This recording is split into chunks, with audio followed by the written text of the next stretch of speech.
to our general relativity lesson. The rest of the math in general relativity is math that explains the curvature of space-time. This is a lot more complicated than the math of gravity or geodesics. Einstein started with equations of tensors. A tensor is kind of like a vector on steroids. Vectors are arrows that can represent a variety of things. A vector can represent the movement of a toy car, or the force of a person pushing on a box, or the area of a certain space.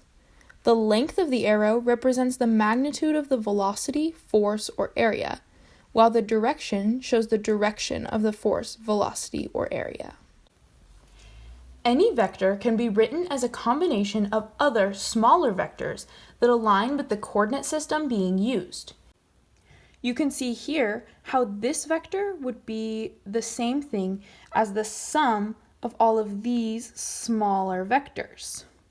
Now, if you didn't have this vector at all and only had this information, you would be able to construct the vector that starts here and comes up here.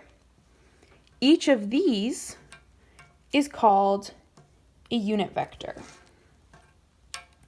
This one's in the x direction, this is in the y direction, and this is in the z direction. These are called unit vectors because they are each 1 unit long, and if we were given that there are 3x, 2y, and 1z, we would be able to construct the exact same vector that we just saw, this vector. This way of representing vectors may not seem very useful, but the reason we do it is because two people from completely different perspectives on the exact same vector can represent it two different ways, but it will still describe the exact same thing. So, for example, their vectors and their components might change, their unit vectors and how many of each, but the overall vector stays exactly the same. This will be useful when we move to tensors.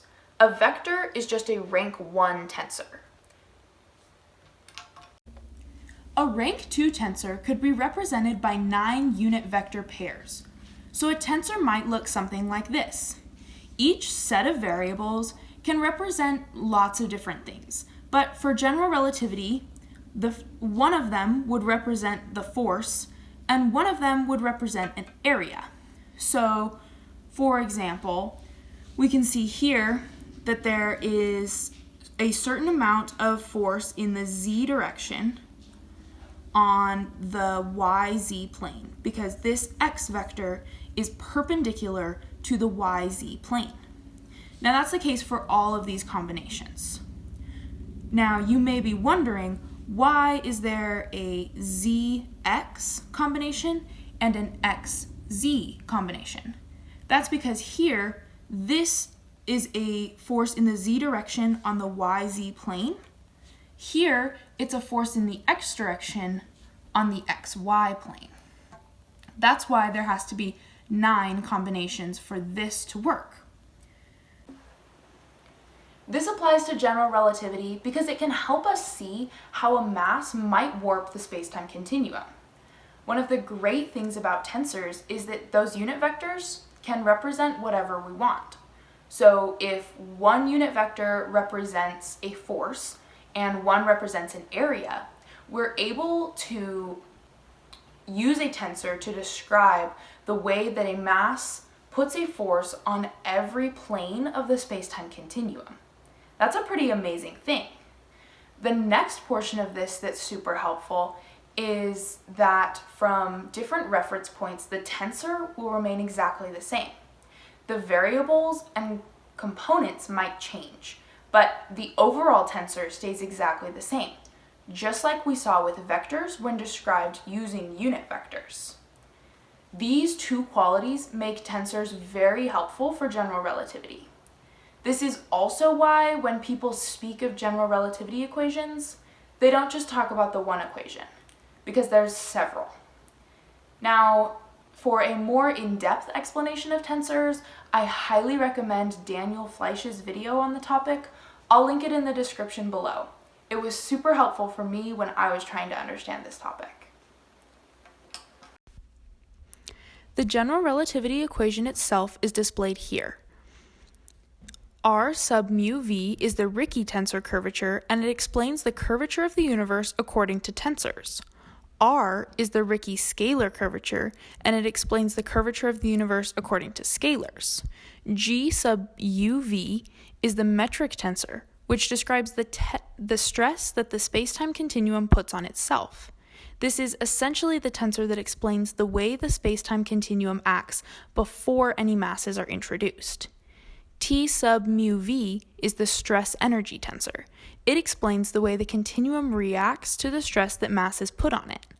The two constants in this equation are lambda, the cosmological constant, and k, Einstein's gravitation constant. K is equal to 8 pi g over c to the fourth, where g is the gravitational constant.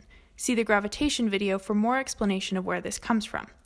C is the speed of light in a vacuum. These tensors are found through a system of 10 tensor equations. There is an easier way to understand these equations. The left side of the equation just accounts for spacetime curvature. That's what you're trying to solve for.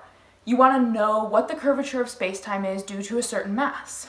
We can use this cloth to represent spacetime and this magnet to represent a mass.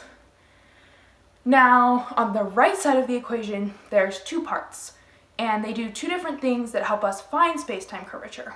So the first one is the stress from this mass on the spacetime. So any stress incurred by that mass would be incurred in k times t sub mu.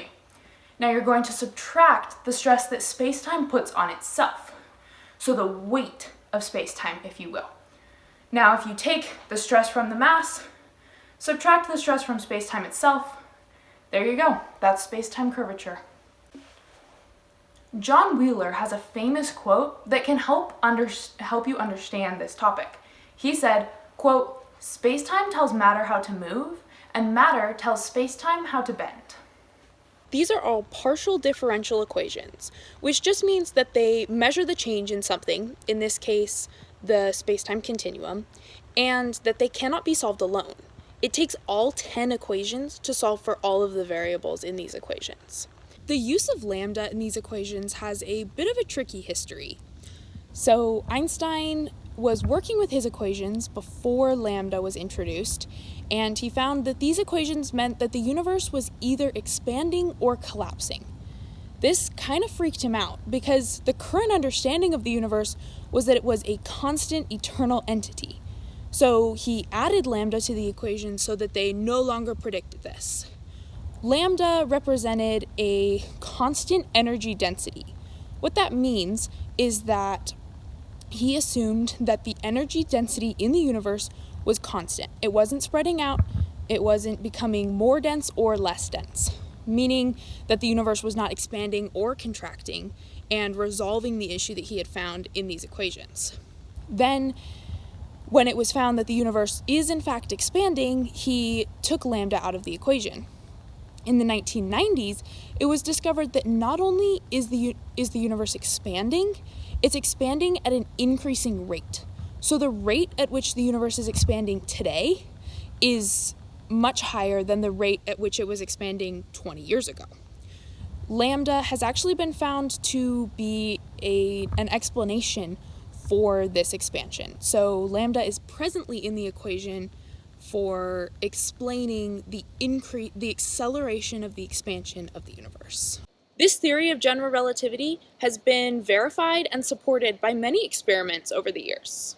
Physicists before Einstein measured the orbit of Mercury, whose point closest to the Sun moved about 2 degrees per century as seen from Earth. Most of this change could be attributed to the gravitational forces Mercury experienced from other planets, but the math didn't add up. There remained 43 unexplained arc seconds. When Einstein did the math for Mercury's orbit, his numbers matched the physical data for the first time. This was a big piece of evidence that general relativity may have been correct. it convinced many scientists that it really was the truth. Another key set of experiments that proved general relativity's validity was the Eclipse Expeditions. What happened was they took photos of the stars surrounding the sun during a solar eclipse. So it was dark and you could see the stars. But the light that was perceived from Earth had to travel past the sun and was therefore warped by the gravity of the sun. These photos were then compared to photos that were taken of the same stars during the night, when the light would not have had to pass by the sun. Each photo of the same stars was taken through a certain gravitational lens. This means that there's no way for us to take pictures of these stars where the light that hits the Earth traveled in a path that was not warped by the gravity of large masses between the Earth and those stars. Every picture we take will be of light that traveled in a bent path. We call this our gravitational lens. Comparing the two photos, there was proof that the light bent when it had to travel past the sun. Both photos would have shown bent light because there are other large masses between the Earth and these stars, but the light was bent in a predictable and significant manner due to the presence of the sun. Einstein's general relativity equations calculated the same angle of bend as the data found to exist. General relativity opened the door to universe expansion research, understanding of why black holes do what they do, and research for cataclysmic collisions, including gravitational radiation. Today, we covered Einstein's theory of general relativity, the idea of spacetime, tensors, the math of general relativity, and the evidence for relativity. Huge thank you to Daniel Fleisch and David Whitaker for helping me with this script. The next video in this series will cover dark matter. I'll see you then.